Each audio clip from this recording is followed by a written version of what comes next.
魏大师啊，求支招。我今天要去见一个投资人。上次你说的3招是什么3招？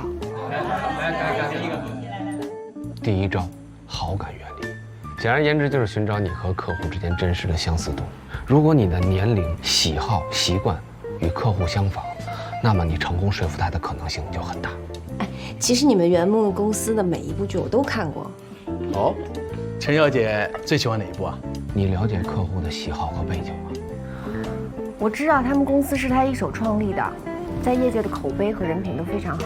那就够了，你就多看一些职场剧，多把握一些人物传记剧，就够跟他聊的了。喜欢的可多了，比如说《创业者》，我叫李长江，还有我最喜欢的一部《清晨晚霞》。哎呀，真的拍太好了。陈小姐对影视很有研究啊！这3部恰巧也是我最喜欢的。哦，真的？哎，来，我们也喝一杯。来，那我们陪一下。好，来，第一个。来。哎呀，陈小姐既然这么有研究，莫非曾经是从业人员啊？第二招，权威原理，要把你的专长展现出来。就好比说你在给他讲叙事的时候，要表现出自己的专业性，但又不急着告诉对方你的职业。那不就是骗人吗？你要是想听我的建议，你就要信任我。我其实吧，就是喜欢研究故事，特别是探案题材的，我特别喜欢。那，要不给咱们大家讲讲？哎，昨天我就看到一个故事，特别有意思。等一会儿，我们大家边吃边听你讲故事。随意。来。白天呢，酒吧有4名员工，3名男员工被绳子勒死，唯一存活下来的呢是一个歌女。但是白天酒吧里是没人进去的，监控录像也没有拍到任何人进入的痕迹。到了晚上，保洁发现了这一切，并在5分钟之内报了案。但这凶手肯定是歌女了。但歌女是个盲人，歌女是盲人，杀3个人不太可能哦。说不定啊，这保洁是他干的，5分钟杀3个人，太难了。你都擦不了。其实刚好那天啊，酒吧停电，在警察到达现场的时候，发现歌女还在台上悠悠的唱歌，她好像觉得什么都没发生过。绳子呢就在歌女的脚边上。哟。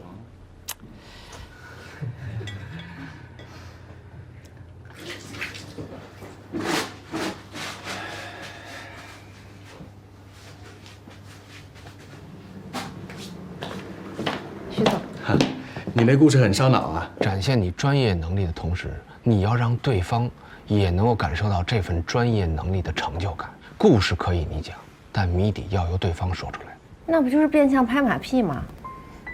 你可以这么理解。徐总，其实谜底是黑暗。黑暗。黑暗对于我们正常人来说，就是一种盲视状态，而对于盲人，黑暗就是他们的日常生活啊。哦，这么说，歌女就是利用了黑暗的优势。那绳子是什么关键点呢？绳子是杀人不见血的作案工具。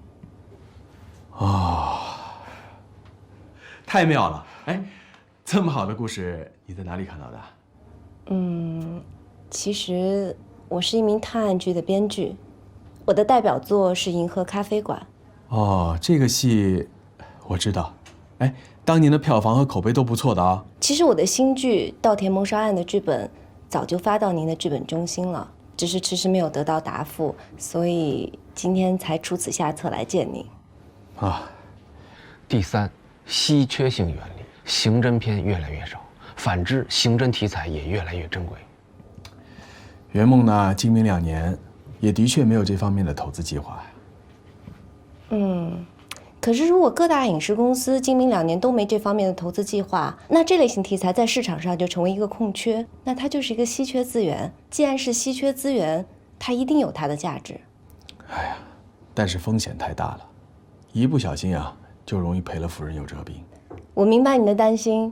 其实我写探案题材也有10几年了，前段时间刚有同类型的题材拿了奖，证明这类型题材还是非常受欢迎的。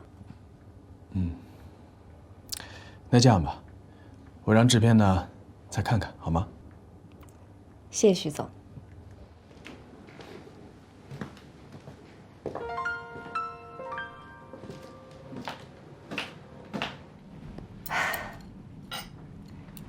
大家这案子破得怎么样了？我们正在进行热烈的讨论，您怎么看的呀？您对这个故事太烧脑了。是吧？等他回来让他揭晓答案。哎呀，大家等着你来公布揭晓最后的答案呢。我认为啊，肯定不是歌女干的。徐总认为呢？只要他在饭局上说出了你给他的谜底，就基本成功了。为什么呢？至少说明他对你这故事感兴趣啊。凶手就是歌女。酒吧停电，在这样一种一片漆黑的环境下，只有盲人才能自如地作案。他那个绳索，就是他害怕自己沾到血迹弄不干净而选择的杀人凶器。答案是怎样呢？完全正确。这么厉害吗？啊，你也可以当侦探编剧了。徐总，你太厉害了，智商多少啊？请问？大家客气了啊，客气了。对了对了。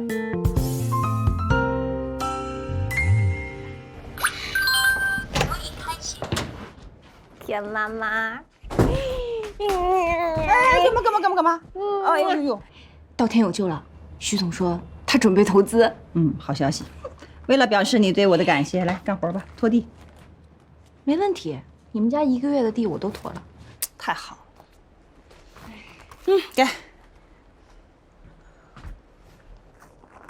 哇，哎，周晨宇挺浪漫的。什么周晨宇啊？那是徐海峰送他的。徐海峰送的花？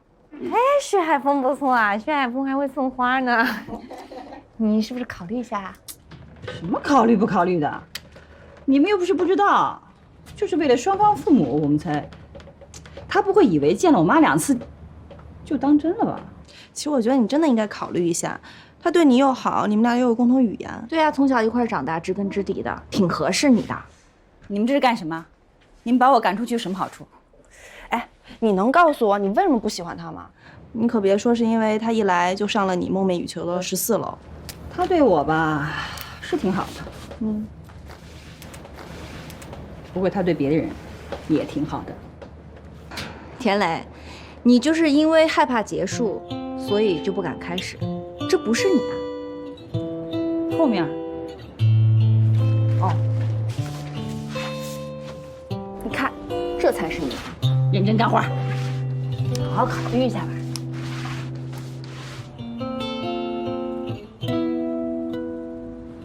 目前这些新项目都是事务所的大客户，希望你们能尽全力协助解决。大家有没有异议？我还可以。我还有一些旧案需要收尾，精力不够，所以这件事儿还是交给田律师来负责吧。啊，没问题吧？田磊，有问题吗？我没有，我可以的。那就这样，散会。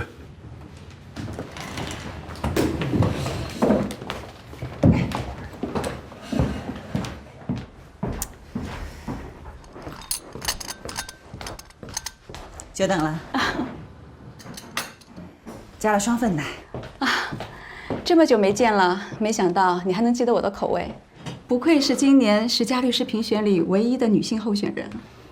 您代表行业协会，每年都来公司做相关的调查，怎么会不记得呢？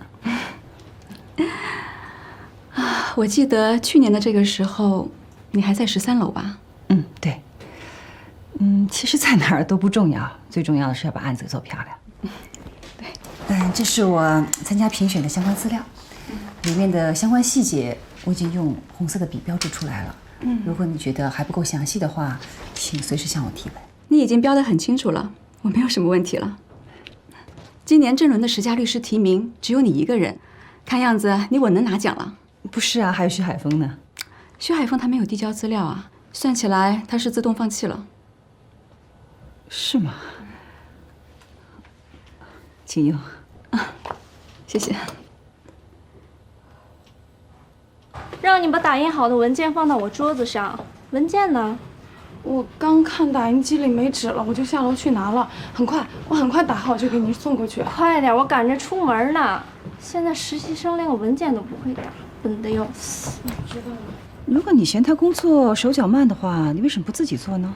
反正每天他都要打印文件，这不是顺手的事儿吗？安娜是我的助理，她打印文件都是我安排的。如果你请我的助理帮你忙，你又嫌他手脚慢的话，其实你可以不找他工作的。你看看你那么认真干嘛？不就是个实习生吗？实习生帮你，他是情分，这不是他的本分，所以最好不要随随便便差遣人工作。你不是赶时间吗？不怕迟到？你真以为凯文走了14楼就你说了算了是不是？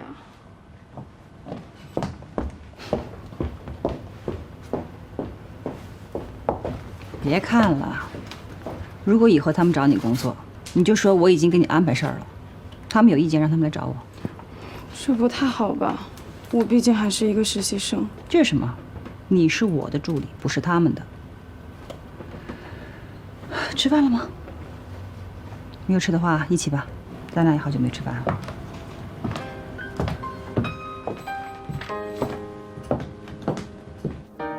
不用看了，沙拉意面，你怎么样？可以吗？啊 ，OK， 谢谢。行，请稍等。最近的状态怎么了？感觉你心不在焉的，还老躲着我。没有呀。对我有意见？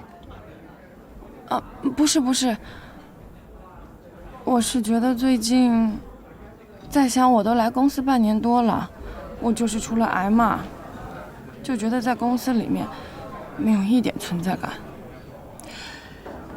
我刚进来公司的时候也是一样的，被人拆来拆去，倒咖啡、送文件、复印东西，经常午饭是没有时间吃的。做不好的话，肯定是要被挨骂了。可是这种日子呀，要熬到什么时候才是个头啊？你要是不想干这些琐碎的事情，就打起精神，努力工作，争取升职，直到有一天没有人差遣你为止。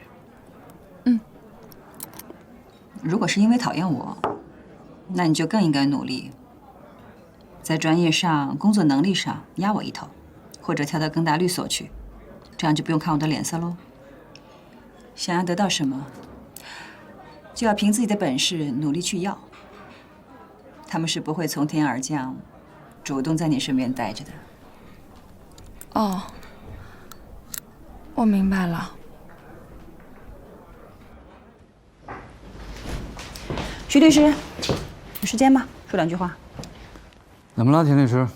实在律师的评选，你为什么退选？最近工作太忙了，我也本来想填资料参加的，结果等我想起来的时候，说已经过期了，那只能算了。胡说！为什么要让着我？我可没让着你啊，你爱怎么想怎么想。不过我看你是信心十足啊，哎，你不会是因为我退出了，所以你也想退出吧 ？No， 我就是想说声谢谢你，因为不管怎样，这个奖我拿定了，都是我的囊中之物，我当之无愧。先恭喜你了。等会儿话还没说完呢。我问你，这几天我那助理安娜有点怪怪的，是不是跟你有关系？你这么一说，我想起来了，她前一阵还约我看电影、逛街呢。不过你放心，我拒绝了。这事儿我知道避嫌，有时间帮我劝劝他啊。年轻人容易在这种事儿上钻牛角尖。我还帮你善后是吗？他是你的人。晚上有空吗？想请我吃饭？哪次不是我请你吃饭？抱歉，我很抢手的。晚上有约了。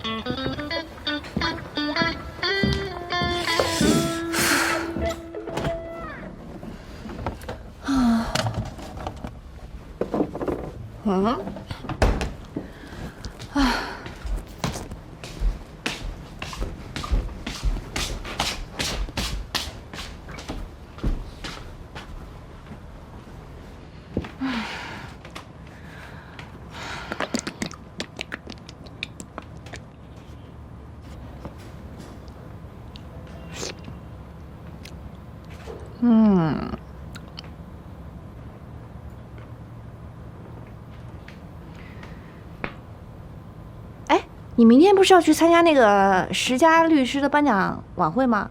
啊？怎么了？那你怎么一点都不兴奋啊？那你想我怎么样？翻跟头跳舞打滚儿？想想那个画面感，还是挺可笑的。可算交稿了是吧？那么嚣张，哼，还是你赶稿时候狼狈的样子看着比较顺眼。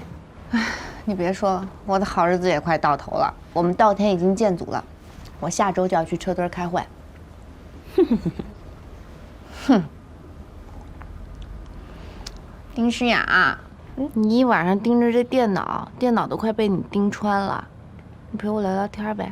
你在看什么呢？松江有个新楼盘要开了，我想明天去看看。什么楼盘啊？你过来看看。这个，哇，不错啊。嘿，我明天正好有空，我陪你去。真的？真的？好呀。丁诗雅同学，我说过了。你看这个。丁诗雅同学，我说过了，你把你的钱干什么不好？非要贡献给地产商吗？但我不能在你这儿蹭吃蹭住一辈子吧？为什么不行啊？我是你姐，你就算没钱了，我养你一辈子啊！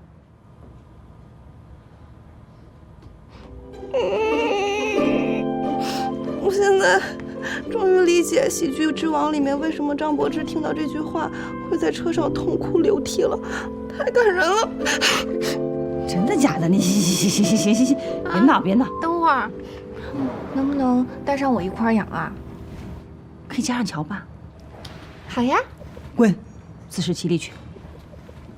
我就知道你，这才是你的真实面目。你真的是铁面无私，冷酷无情。著名作家 Harper Lee 有一个朋友，干嘛你们俩？在圣诞节的时候送了他一份大礼，就是1年的薪水，他就可以1年不用工作，潜心创作。结果他写出了那本最著名的《杀死一只知更鸟》，卖了3000多万册呢。这才是真正的好朋友，好吗？那你给我1年的薪水，我帮你杀死10只知更鸟。什么是知更鸟啊？好问题，你接着看电脑吧。我觉得那个窗户那个飘窗我还挺喜欢的。那你不能因为一个窗户就买一套房吧？我觉得户型真的挺好的。哎，请问一下，这个绿化什么样啊？你可以看一下缩略图，我们的绿化在30%这样子。就这么几棵树也达到30%啦？我们这个小区有847个车位，车位配比将近1比1.2。那得房率呢？得房率在79%。这么低啊？也就是说，一套100平米的房子拿到手以后才不到80平。是这样的。价格呢？价格是4.5万，然后首付3成。现在松江的房子就这么高啦？什么时候开盘呀？9月27号开盘。如果你想买的话，就来摇号，来晚了可就什么都没有了。你也知道，现在上海的房子要靠抢的。那我先留你个微信吧，我要想好了跟你联系。好，谢谢啊。好，你慢走。好。哎，旁边还有个楼盘，咱们再去看看吧。啊？我觉得这儿挺好的，多看看，哪有买房子看的？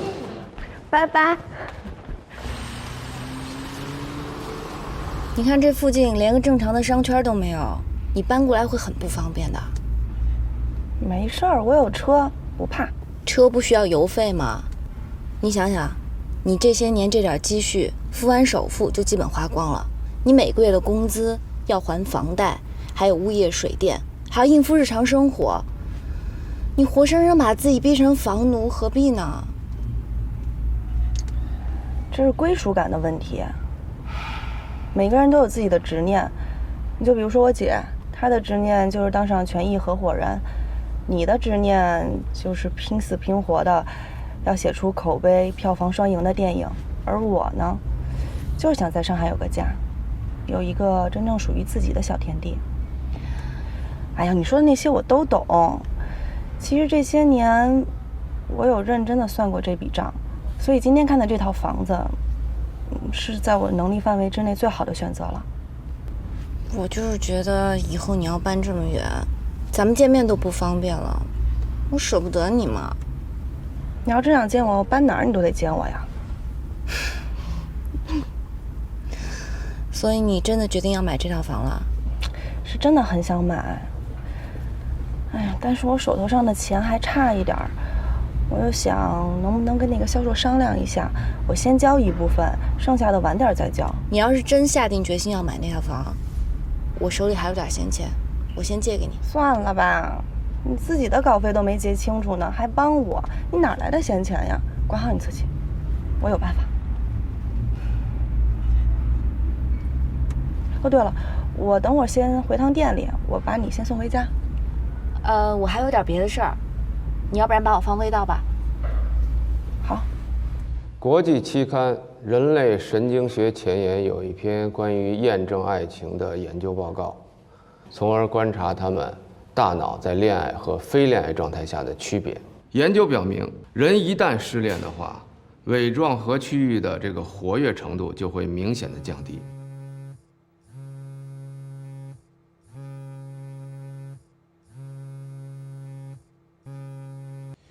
所以，科学告诉我们，如果爱情来了，就要勇敢的去面对。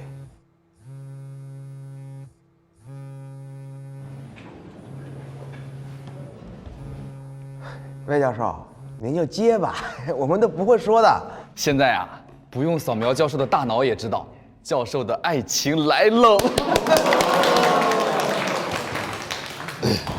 安静，安静。你做的菜是越来越好吃了。哎呦，魏老板来了。干嘛不接我电话？你打那么多电话干什么呀？我正上课呢，成年人的电话礼仪你不懂啊？哦，你上课啊？我以为大学都已经放寒假了。下周才放呢。再说了，你们剧组不是下月底才开机吗？你这么着急找我干什么？是下月底开机，但是徐总的资金已经到位了，我们还要重新修一轮剧本，所以下周陪我去当车墩呗。什么？第一，你早就答应过我当剧本顾问的；第二，你下周不上课；第三，我提前1周跟你说，你应该有时间调整你的时间，这符合成年人的社交礼仪了吧？综上所述，你没有拒绝的理由。跟我这么长时间，逻辑思维多清晰。别废话，去还是不去？我规划一下我的时间，啊，但有一点我要说啊，从心理学上讲啊，这个亲密关系的基础在于相互信任，我觉得你对我还欠缺一些信任。谁跟你是亲密关系啦？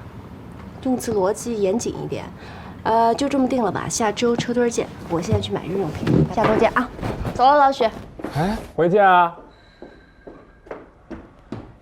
哎呀。真是一物降一物啊！小声点儿。魏教授啊，认识这么久啊，还是第一次看见你吃瘪啊！你跟露露真的是天生一对儿啊！去，一边待着。那就麻烦你们两个下次聊天的时候换一个地儿，别在我这儿撒狗粮，恶心。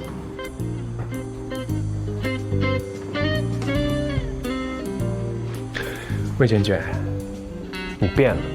以前每次我这样 diss 你的时候，你一定会回怼回来，哪像现在啊，一副逆来顺受的样子，满口的老虎牙都被露露给拔光了。露露是你随便叫的吗？干活干活去。哼。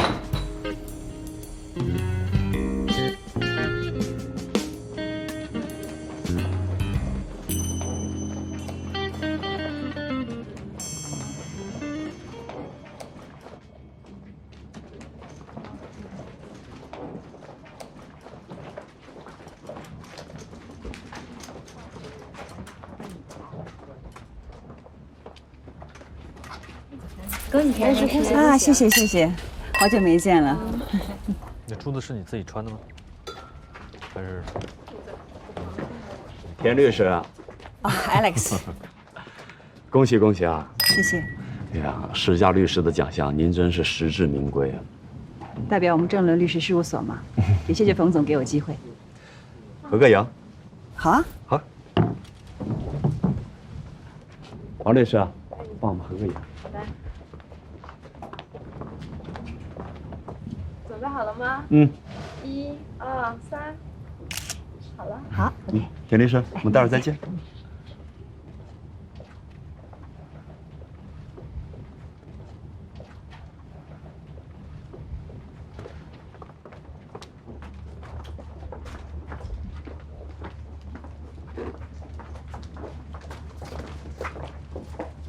那说好了，到时候你一定要来。你放心，我什么时候对你世故远？那我就放心了。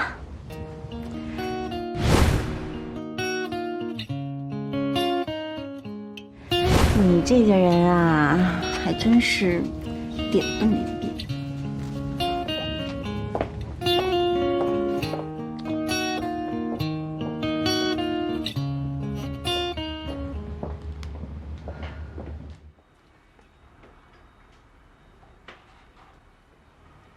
坚强，但坚强程度不够；可招惹，但易燃易爆炸。你干什么鬼鬼祟祟的？吓我一跳！什么鬼鬼祟祟啊？我站在这儿都10分钟了。10分钟？那你还看见什么了？没什么呀。干嘛？做贼心虚啊？谁心虚了？那就不知道了。哎呀，要我说啊，这个程璐做你的研究对象也有段日子了，与其等着别人来拱你这颗辛苦养大的白菜，不如自己主动去争取。瞎说什么呢？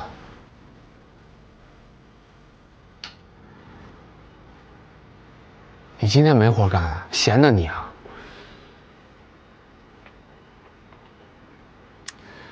你别老这么看着我行不行？跟有病的似的。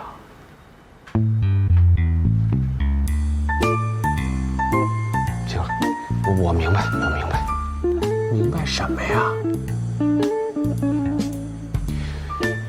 进入剧组，抓住机会，抓住什么机会啊？追到程璐，这不就得了吗？我还不知道你。本来只是想找一个活体的对象，研究一下，结果把自己搭进去了，太亏了。这多大点事儿啊！你不是喜欢教别人如何去争取幸福吗？现在，终于可以为自己争取一次。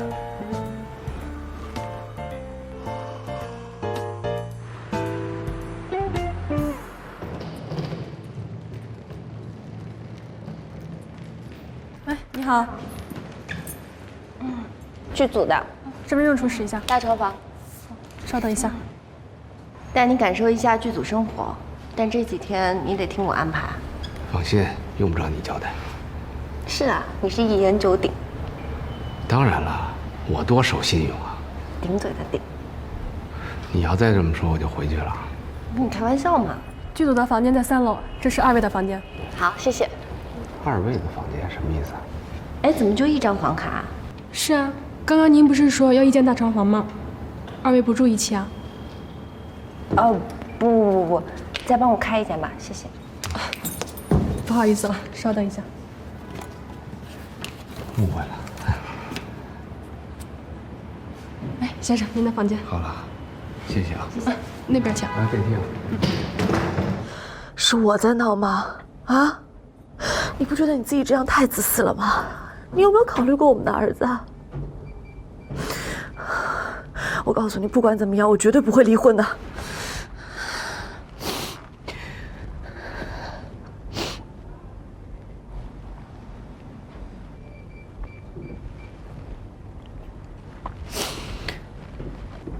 周姐，我刚来剧组报道来了。啊，那个剧本修改好了吗？已经修完最后一稿了，就等今晚开会。那挺好的，你抓紧时间把修改方案整理一下。我现在跟刘导要开个会，有时间的话你就一起过来。周姐，其实你刚刚在那打电话，我不小心听见了，没出什么事儿吧？哦，没什么事。我知道我可能帮不了什么忙，但是如果你愿意的话，可以找魏叔聊聊，他是心理学专家，可能会有一些独到的见解。再说吧，你这一路上挺辛苦的，赶紧休息。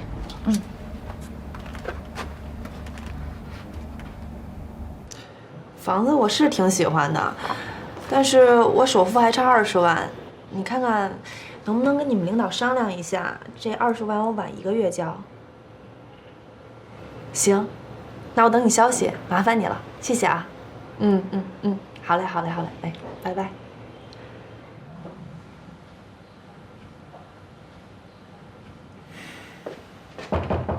进。你今天怎么这么早啊？是啊，我这没什么事儿，我就先过来了。行，那等我下收拾一下，咱们就走。行啊。要买房子啊？啊，我上周去松江那边看了，有个新楼盘还挺好的，但还没完全考虑好呢。OK， 走吧。哎，你这儿如果有什么事儿的话，你可以跟我说，可以帮你。你帮我什么？帮你找房地产便宜便宜。这是我自己的小心愿，你就不要破坏我的自我满足感了。走，吃饭去，饿死了。各部门没什么问题的话，今天的会到这儿吧，大家分头准备。好，散会。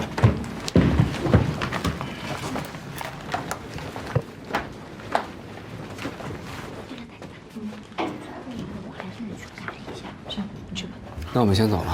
啊，好。魏教授，麻烦你留一下吧。哦。婷婷，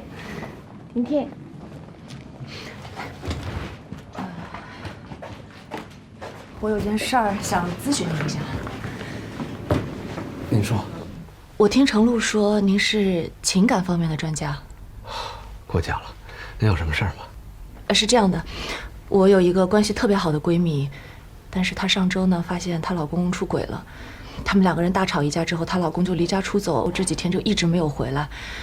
我也是每天看她心事重重的，我挺担心的，但是又不知道该怎么劝，所以我想问问看魏教授，不知道您有什么建议或者想法？哦，那她老公承认了吗？或者说，你那朋友她有什么证据吗？我闺蜜她是发现她老公经常半夜里面跟一个女摄影师发信息聊天，然后我闺蜜她就去质问了她老公，但是她老公否认了，她还说是我误会了，她还责怪我说我一直是太女强人姿态，永远把工作放在家庭的前面。她说她受不了我了。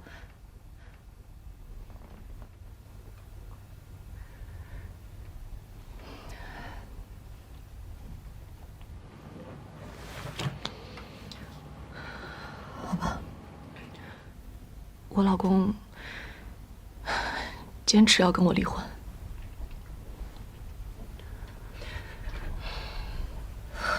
明白了。那你答应了吗？怎么可能？我们2个人从大学毕业之后就一直在一起了。我们那个时候真的是什么都没有，我们从算着钱过日子，一路走到现在，我们有车有房有事业。我们还有一个非常非常可爱的儿子。如果我现在退出，我们一起经过的那么多年算什么？我想问一下，你还记得你到现在为止最后一次和你老公单独用餐、单独出去看电影、单独去旅行都是什么时候吗？这个完全不记得了。你看我现在这么忙，我每天我连睡觉的时间都不够，我不可能有时间跟他去什么吃饭、旅行的。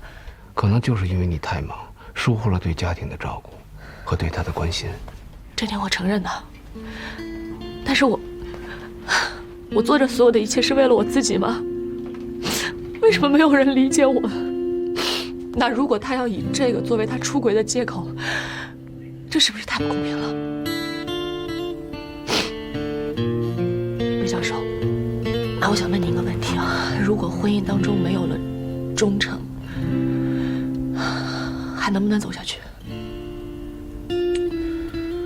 人到中年，爱情慢慢就转化成亲情了，生活也会越来越趋于平淡，越来越公式化。很多夫妻都会出现感情交流的问题，往往在这个时候，婚外情就变成了逃避现实的出口。如果你真的想挽回这段感情的话，你一定要想办法找到你们的问题所在，然后再鼓起勇气去弥补它，去修复它。你说他出轨了，我要是说我不恨他，那肯定是假的。但是我现在还是会想到他的好，而且我就算是不为了我自己吧，我为了我儿子，我想要在最后努力一次。没错，孩子是你们中间交流的桥梁，在一段失败的婚姻里，没有谁能够全身而退，双方多少都会受到伤害，所以我建议你鼓起勇气，想办法和他去交流。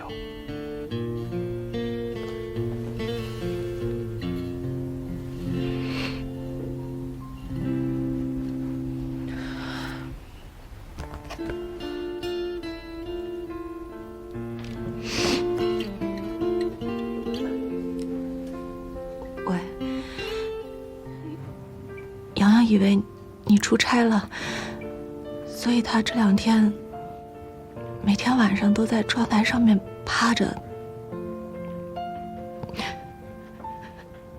他想等你回来。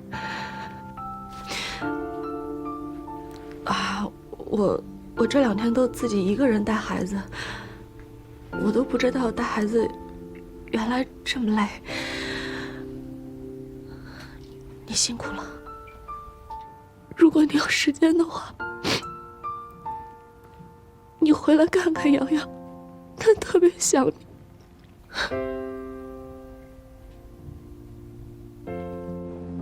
我还是想不太明白，如果在婚姻关系中有一方不忠诚的话，为什么还要维系这段感情？周世偏也是一个果断的人啊，他怎么想不明白呢？婚姻可不是一道简单的是非题。2个人长期在一起，肯定会遇到感情的危机，但这并不代表双方就没感情了。如果他们愿意去解决的话，应该再给他们机会去试试。可是，就算他们和好了，那你能保证女的心里没疙瘩，男的不会再犯吗？要是都能知道结局的话，那婚姻还用得着去经营吗？2个人在一起容易，在一起一辈子那可太难了。哎，对了。你那个办公室恋情怎么样了？啊，还联系吗？分手了呀，干嘛还联系啊？瞧你说的这么潇洒，当初是谁天天找我谈感情的问题？你就不能让我嘴硬一次吗？哎，对了，你怎么想起让周志偏找我了？你不是学心理学的吗？心理学跟做咨询是2回事儿，好吗？我是做理论研究的。再说了，人家做咨询的，一般都不给熟人咨询。哦，对不起啊，我不知道。那你也不直接跟我说。我不是答应帮你了吗？说的好像你对我都有求必应似的，你可没少怼我。那我也从来没拒绝过你啊，对吧？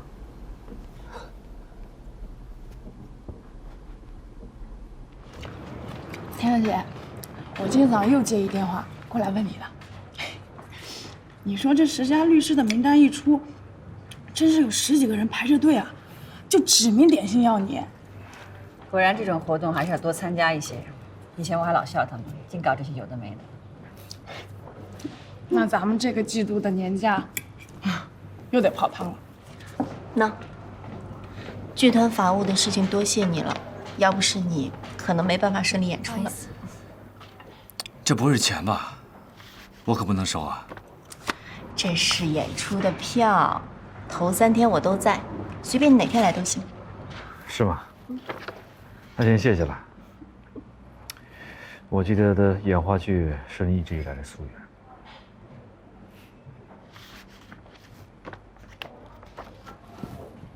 愿。哎，别动。嗯。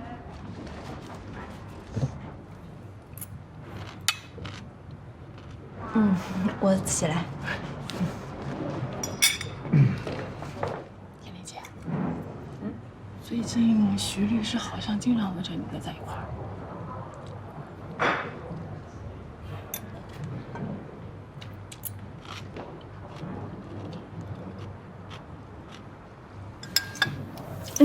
我差不多了，你吃饭再上来啊，帮我记下账。好。